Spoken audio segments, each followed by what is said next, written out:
So hello guys, आप देख सकते हो आपके सामने एक सवाल है। इस सवाल को पॉज करके ट्राई करो। ये भी एक काफ़ी अच्छा सवाल है और इस टाइप का सवाल हाल ही में जेईई एडवांस में आया है। इस चैप्टर का नहीं था, सीक्वेंस एंड सीरीज़ का नहीं था, वो बायनोमियल थ्योरम का था, लेकिन कॉन्सेप्ट लगभग सेम है। ठीक है ना। तो यहाँ पे तुम देख सकते हो, if the largest term of the sequence this is T, then 1529 T divided by 7 is equal to.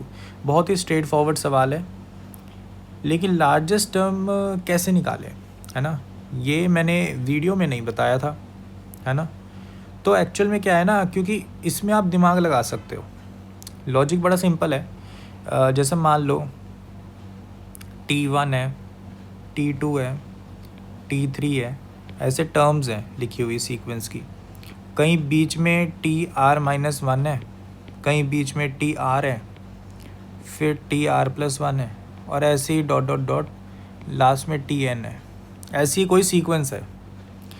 अगर मैं बोल रहा हूँ इसकी मैक्सिमम या लार्जेस्ट टर्म बता दो, तो लॉजिक क्या बनेगा? लॉजिक क्या बनेगा बताओ? लॉजिक बता दो। अगर लार्जेस्ट टर्म पूछ रहा हूँ तो इसका मतलब क्या होगा कि ये इतनी हो सकता है ये लार्जेस्ट टर्म हो, है ना।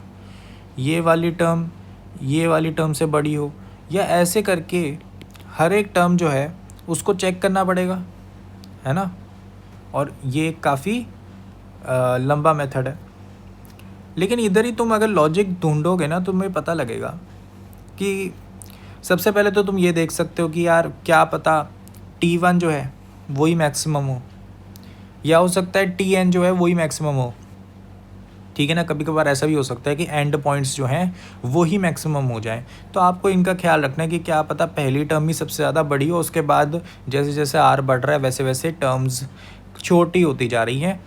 या फिर तुम ये देख सकते हो कि जैसे जैसे R बढ़ रहा है टर्म्स सिर्फ बढ़ रही हैं और वो कभी घटेंगी नहीं, तो तुम्हें पता है लास्ट टर्म सबसे बड़ी होएगी। लेकिन अगर ये दोनों ही सिनेरियो नहीं है, तो तुम्हें एक लॉजिक इस्तेमाल करना है जो कि बहुत ही सिंपल है। कुछ ऐसा नहीं है जो नया पढ़ाने वाला हूँ।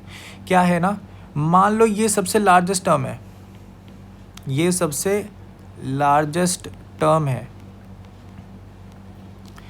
तो इसका मतलब ये अपने पीछे वाले से भी सबसे बड़ी है और ये अपने सबसे आगे वाले से भी सबसे बड़ी है ना। इसी बात को अगर मैं लिखूँ मैथ्स में, तो TR बड़ा है TR-1 से, एंड TR बड़ा है TR+1 से। क्या ये बात समझ आई? तो अगर मैं इसी कंडीशन को चेक कर लूँ तो भाई मेरे पास तो आंसर आ जाएगा। तो यही हमारा वो लॉजिक है जिसको हम इस्तेमाल करके इस क्वेश्चन का आंसर निकाल सकते हैं। तो सबसे पहले तो अगर ऐसे सॉल्व करना है, जनरल टर्म तो निकालो। तो जनरल टर्म अगर तुम देखोगे यहाँ पर पैटर्न बहुत ही सिंपल है। 1 है, 4 है, 9 है, 16 है, ऊपर तो n² दिख रहा है ना, ठीक है ना, स्क्वायर हो रहा है बस। तो जनरल टर्म जो है वो लिख देता हूँ। ऊपर तो R² है, नीचे पैटर्न देखना पड़ेगा। ये देखो जैसे 503 है, तो मैं इसको कैसे लिख सकता हूँ कि ये 500 + 3 है। फिर 524 देखा, मैं इसको कैसे कह सकता हूँ कि ये 500 + 24 है। अब क्योंकि यहाँ पे 3 आया था, तो यहाँ पे 24 है, तो मैं इसमें से भी 3 कॉमन आउट करके सोचता हूँ पैटर्न क्या बनेगा। तो 3 कॉमन करा, बचा क्या? 8। 8 क्या होता है? 2³ है ना। तो यहीं से पैटर्न थोड़ा थोड़ा पता लगा कि भाई 500 + 3 टाइम्स R³ इसका पैटर्न लग रहा है ना। वैसे ही कंफर्म कर लेते हैं, ये लास्ट वाली जो टर्म है ये वाली 581, तो 500 + 3 टाइम्स 3 का क्यूब इसके बराबर होनी चाहिए, जो कि है, सही बात है। तो इधर से पता लग जाता है पैटर्न सही चल रहा है, ठीक है। यही इसकी जनरल टर्म है, ठीक है ना। जनरल टर्म समझ आ गई, ठीक है। तो अब हमें बस ये लॉजिक लगाना है। थोड़ा सा मुश्किल होगा कि सीधा अगर लगाने जाओगे। यहाँ पे ये दिख रहा है कि अगर TR का रेसिप्रोकल कर दूँ तो थोड़ी सी टर्म्स आसान हो जाएंगी ना, ठीक है। तो यहीं से मैं कर देता हूँ कि भाई मैंने क्या कहा, पहले तो पुट कर दो। तो पुट किया तो यहाँ पे r² divided by 500 plus 3r³ is greater than r-1 का square divided by 500 plus 3 times r-1 का क्यूब। फिर एंड में अपने पास दूसरी आएगी r² divided by 500 plus 3r³ is greater than r+1 का स्क्वायर, ठीक है, divided by 500 plus 3 times r+1 का क्यूब। ठीक है, तो रेसिप्रोकल कर दो। अब रेसिप्रोकल करते हुए सिंपल सी बात है यार, ये एक पॉजिटिव टर्म है क्योंकि r तो हम पॉजिटिव इंटीजर रखते हैं ना हमेशा, r 1 से स्टार्ट होते हैं और फिर 2 रखते हैं, 3 रखते हैं, 4 रखते हैं, ऐसे रखते हैं। तो ये पॉजिटिव है, ये पॉजिटिव है, ये भी पॉजिटिव है, ये भी पॉजिटिव है। तो मेरे पास ये बात आई कि यहाँ पे कि मैं इसको जब रेसिप्रोकल करूँगा तो साइन रिवर्स हो जाएगा, है ना, इनइक्वालिटी का साइन रिवर्स हो जाएगा दोनों जगह। और यहाँ पे क्या बन गया, 500 बाई r-1 का स्क्वायर प्लस यहाँ पे 3 टाइम्स r-1 बचेगा, और यहाँ पे 3r, और यहाँ पे क्या बन गया 500 बाई r²। यहाँ पे क्या बनेगा, यहाँ पे भी ऐसा ही होगा 500 बाई r² प्लस 3r, और यहाँ पे 500 बाई r+1 का स्क्वायर और प्लस में 3 टाइम्स r+1। तो यहाँ पे मुझे एक चीज़ दिख रही है कि यहाँ पे 3r और यहाँ पे r कट जाएगा, है ना, और इधर जो -3 बचा है उसको अगर मैं यहाँ ले जाऊँ तो ये चीज़ क्या बन गई, 500 by r² +3 less than 500 by r-1 का स्क्वायर। एंड में हमारे पास दूसरी चीज़ में भी ऐसी करूँगा, ये 3r कटा इस r से, तो यहाँ पे क्या बन गया 500 by r² less than 500 by r+1 का स्क्वायर +3। ठीक है, तो ये अपने पास बन गया। क्लियर है ना, ठीक है, बात क्लियर है। तो यहाँ पे अब मुझे एक चीज़ सोचनी पड़ेगी, ठीक है।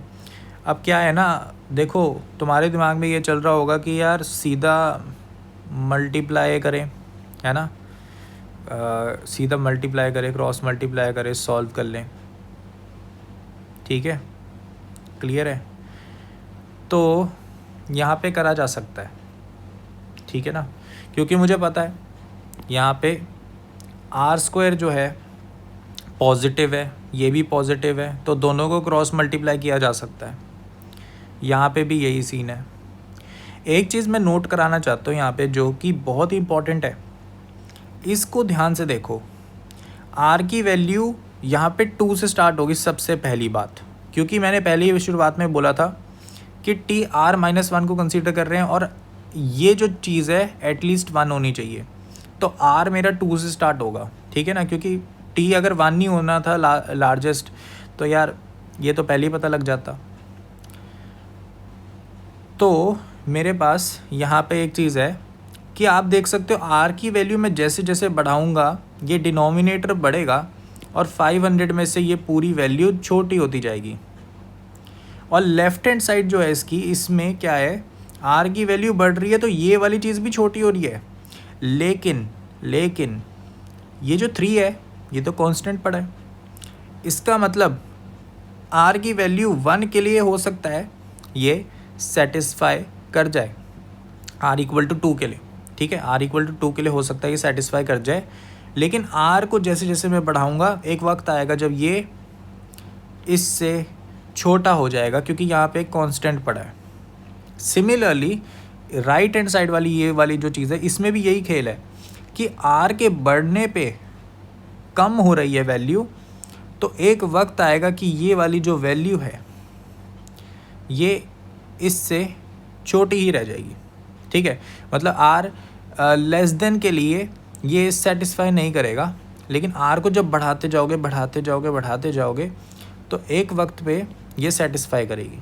तो दोनों एक दूसरे की ऑपोजिट हैं, समझ रहे हो। एक से आर किन से छोटा होना चाहिए वो पता लगेगा, एक से पता लगेगा आर किन से बड़ा होना चाहिए। क्लियर है बात। अब यहाँ पे दिमाग लगाते हैं। देखो मान लो तुम्हारे पास ये दोनों इनइक्वालिटीज़ बन गई, क्या करोगे भाई? ऐसा करो, वैल्यूज़ देखो। ये मुझे पता है कि ये इनइक्वालिटी मुझे बताएगी कि आर लेस देन समथिंग क्या होना चाहिए, ठीक है। और ये वाली जो इनइक्वालिटी मुझे ये बताएगी कि आर ग्रेटर देन किस वैल्यू के होना चाहिए, ठीक। और दोनों का जो दोनों तरफ से वैलिड वैल्यूज़ होंगी आर की, उनको हम चेक करेंगे और उनमें से जो मैक्सिमम होगी वो हमारा आंसर। तो यहाँ पे सबसे पहले मेरे को ये दिख रहा है कि अगर मैं आर को 2 डाल दूँ तो ये क्या बनेगा, 1 बन गया। तो ये तो 500 बन गया। और ये यहाँ पर 2 का स्क्वायर मतलब 4, तो ये 125 बन गया। और +3 तो ये तो सेटिस्फाई हो गई, ठीक है। आर इक्वल टू 2 के लिए सेटिस्फाई हो गई। तो ये 3 पे होएगी क्या? तो देखो एक्चुअली ना, आप अगर सीक्वेंस से चेक करने लग गए तो थोड़ा सा टाइम लगेगा, तो थोड़े से जंप्स लो, ठीक है। आर इक्वल टू 2 पे कर गई, अब 4 पे ट्राई करो। 4 पे अगर मैं ट्राई करूँगा तो ये क्या बनेगा, 3 का स्क्वायर ना, तो 9 बन जाएगा। तो 500/9, 500/9 ये कितना बनेगा? 9 से अगर 50 को काटोगे तो कितना बनेगा, 5 आ रहा है ना, 45। तो 50 फिर बन गया 55 पॉइंट समथिंग बनेगा ये, है ना, 55.5555 ऐसे बनेगा। और यहाँ पे क्या आ जाएगा, यहाँ पे 4 का स्क्वायर मतलब 16 आ जाएगा, 500/16। तो 500/16 अपना कितना आएगा, 500/16। तो यहाँ पे 4 से काटा तो 125/4 बन गया। और 4 से अगर काटूंगा तो ये 31 पॉइंट समथिंग बनेगा, +3 34 कुछ बन रहा है ना। और यहाँ पे वैल्यू 55.55 कुछ आ रही थी। तो इसका मतलब 4 पे भी सेटिस्फाई कर रहा है। तो मैं ऐसा करता हूँ, थोड़ी और वैल्यू बड़ी लेता हूँ, लेट्स से 8 ले ली। आप देख रहे हो कि मैं पैटर्न में चल रहा हूँ, पहले 2 ट्राई किया, फिर 4 ट्राई किया, फिर 8 ट्राई किया, अब 8 ट्राई करते हैं ना। तो R इक्वल टू 8 मैंने ट्राई किया, तो ये क्या बन गया बताओ, यहाँ पे कैलकुलेशन करते हैं ना। तो ये बना 500/7 का स्क्वायर मतलब 49 लेस देन, यहाँ पे क्या बना 3 प्लस, यहाँ पे बन गया अपने पास 8 का स्क्वायर यानी 64, 500। तो यहाँ पे मुझे दिख रहा है कि मुझे कैलकुलेशन करनी पड़ेगी। 500/49 देखना कितना बन रहा है, 500/49। तो ये मुझे दिख रहा है कि ये अप्रॉक्सीमेटली अगर मैं 50 कुछ मानूँ तो ये तो सीधा 10 अप्रॉक्सीमेटली वैल्यू आ रही है ना। और यहाँ पे अगर मैं देखूँ तो मैं 4 से काटूँगा तो 125, यहाँ पे बन गया 16, फिर 4 से काटा 31 पॉइंट समथिंग और डिवाइडेड बाय 4, फिर 4 से काटा तो 28.3 या 4 के आसपास वैल्यू जाएगी ना, और +3। तो ये सेटिस्फाई नहीं कर रहा, सॉरी ये 7 आएगा, 7.3 से बड़ी वैल्यूज़। या फिर मैं 31 को ना अच्छे से कर देता हूँ, 31 पॉइंट ये कितना आएगा 2, ठीक है। फिर 4 से डिवाइड करा तो कितना बन गया 7, 128, 7.8 आ रहा है, ठीक है। +3 करूँगा तो ये लेफ्ट हैंड साइड मेरी 10.8 के आसपास आ रही है।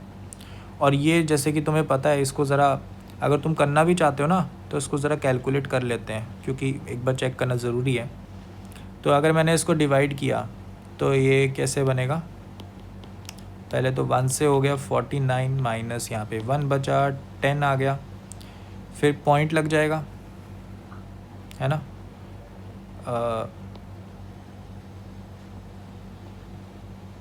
तो यहाँ पे 49 करा, 1 करा तो 1 बच गया ना, 0 अपने आप आ गया। फिर हमें 0 लगाना पड़ेगा, फिर पॉइंट। ठीक है, तो यहाँ पे अपने पास 100 आ गया ना। तो मैं क्या करूँ, ये जैसे ही हुआ 100 तो ये 2 आ गया, तो ये 10.2 कुछ आ रहा है ना, ये 10.2 आ रहा है। तो यहीं से पता लगे ये सेटिस्फाई नहीं कर रहा। ठीक है ना, तो इसका मतलब 8 पे मेरा सेटिस्फाई नहीं किया भाई।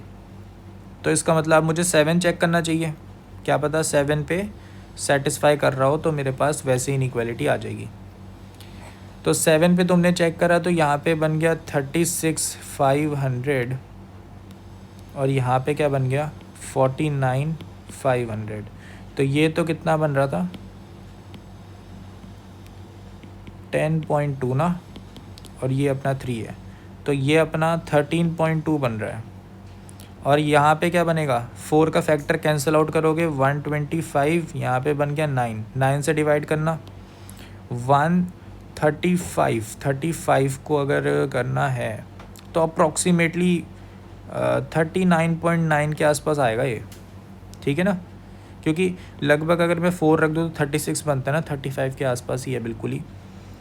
तो ये 13.8 के आसपास या 13.9 के आसपास बनेगा।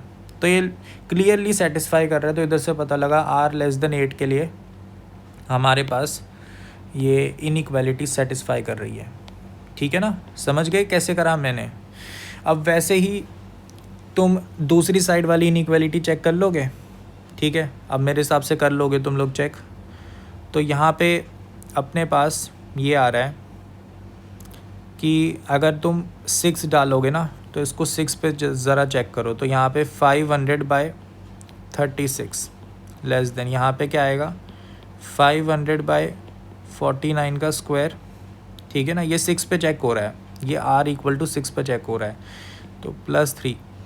तो यहाँ पे तुम देख सकते हो ये कितना बना था हमारा, ये हमारा बना था लगभग 14 है ना, और ये हमारा कितना बना था,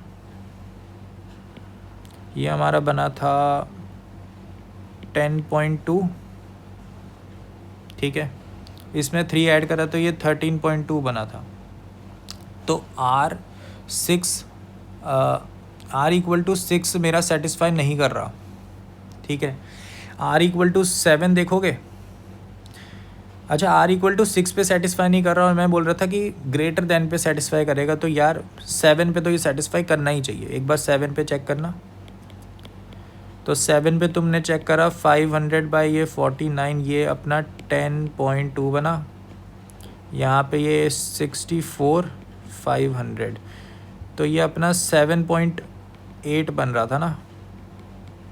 तो ये क्लियरली सेटिस्फाई कर रहा है। तो r=7 पे सेटिस्फाई कर रहा है, तो r=7 पे यहाँ पे भी सेटिस्फाई कर रहा है, यहाँ पे भी कर रहा है। तो सिर्फ r=7 वाले पे हमें क्या आएगी, मैक्सिमम वैल्यू। ठीक है, तो यहाँ पे पता लग जाएगा जो T7 होगा ना हमारा, वो मैक्सिमम वैल्यू होगी, यानी 49/500 + 3 × 343। तो यहाँ से अपने पास आ जाएगा 49/3 × 343 अपना क्या बनेगा 1029। 500 ऐड हो गया, तो ये अपना क्या बन जाएगा 1529। इसको ज़रा ऊपर रख दो जहाँ पे रखना था, यहाँ पे रखोगे तो आंसर 7 आ गया। ठीक है, क्लियर है बात। तो ये कॉन्सेप्ट बहुत ही अच्छा है।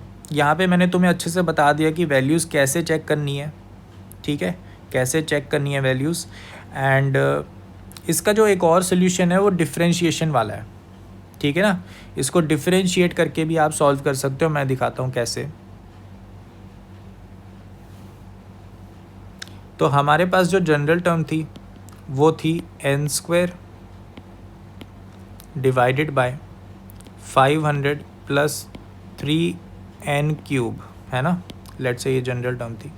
तो 1/Tn को सॉल्व करना थोड़ा आसान है, क्योंकि वो रेसिप्रोकल में थोड़ा आसान बन रहा है।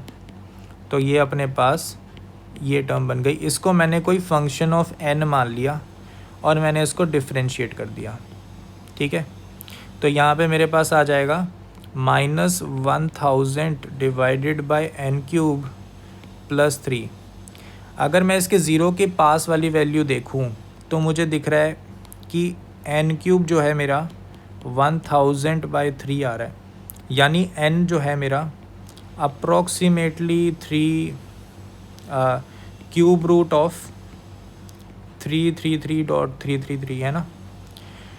लेकिन यहाँ पर तुम देख सकते हो कि अंदर वाली चीज़ अप्रॉक्सीमेटली 343 है, जो कि हमारा 7 का क्यूब होता है, ठीक है ना, 7 का क्यूब होता है। तो मतलब n बहुत पास है 7 के। तो यहाँ से मैं ग्राफ ड्रॉ कर देता हूँ। अगर तुम यहाँ पे वैल्यू ना 6 डालोगे तो नेगेटिव वैल्यू आएगी, वो भी थोड़ी सी ज़्यादा। तुम अगर 7 वैल्यू डालोगे तो थोड़ी सी पॉजिटिव आएगी, और अगर 8 वैल्यू डालोगे तो f' तुम्हारा पॉजिटिव आएगा। तो यहाँ से पता लगा नेगेटिव स्लोप थी और फिर 7 के पास पॉजिटिव हो गई। तो यहाँ पे तुम देख सकते हो यहाँ नेगेटिव स्लोप है, यहाँ पॉजिटिव हो गई, यहाँ पॉजिटिव हो गई। तो यहाँ से पता लग जाता है कि जो इसका ग्राफ होगा ना, ग्राफ होगा फंक्शन का, वो कुछ ऐसा होगा, ठीक है। जो उसकी जो मिनिमम वैल्यू है वो हमारी 7 के बहुत पास हो गई, लेट्स से ये मिनिमम वैल्यू है हमारी। तो इधर से पता लग जाता है कि 7 पे हमारी मिनिमम वैल्यू आएगी ग्राफ की ना, ठीक है, बात क्लियर है। क्योंकि स्लोप पहले नेगेटिव थी, फिर 7 के पास वाले पॉइंट पे पॉजिटिव हो गई ना, तो यहीं पे मिनिमा आएगा, ठीक है। तो यहीं से हमें पता लग जाता है कि n = 7 पे हमारा मिनिमा आएगा। तो वहीं पे आप चेक कर सकते हो। ये बात उनको ही पता लगी होगी जिन्होंने मैक्सिमम मिनिमा पढ़ा हुआ है डिफरेंशिएशन का, जो कि मेरे हिसाब से फ़िज़िक्स वाले टीचर्स बेसिक मैथ में करा देते हैं कभी कभार, ऐसी बात नहीं है, कराते हैं। तो आई होप सो ये सोल्यूशन भी पता लग गया होगा। दोनों सोल्यूशन वैलिड है, दोनों सोल्यूशन अच्छे हैं, लेकिन ये लॉजिक समझना बहुत ज़रूरी था, ठीक है ना। और ये ज़्यादा मुश्किल नहीं है यार। देखो, ऐसा लग सकता है कि मैंने काफ़ी ज़्यादा पुट करी वैल्यूज़, लेकिन अगर तुम थोड़ी प्रैक्टिस करोगे ना, तुम्हें पता लगेगा ज़्यादातर सवालों में ज़्यादातर तुम्हारी आर की वैल्यू ज़्यादा से ज़्यादा एक सिंगल डिजिट तक ही जाएगी, 9 तक जा सकती है ज़्यादा से ज़्यादा। उसके ज़्यादा मेरे हिसाब से तो कभी मैंने कोई क्वेश्चन ही नहीं देखा कि ज़्यादा वैल्यू आर की, क्योंकि कभी कभार हिट एंड ट्रायल करना पड़ता है ना। तो ये बहुत ज़रूरी था logic. So I hope so ये क्वेश्चन समझ आया होगा, अच्छे से समझ आया होगा, दोनों मेथड समझ आए होंगे कैसे सॉल्व हुआ। और मिलते हैं और क्वेश्चंस के साथ। बाकी ट्रिग्नोमेट्री की जो थ्योरी और क्वेश्चंस वाला जो लेक्चर है वो भी आने वाला है, अभी बन रहा है, थोड़ा सा लंबा लेक्चर है वो काफ़ी, लेकिन हम ये डेली एक क्वेश्चंस ज़रूर करेंगे।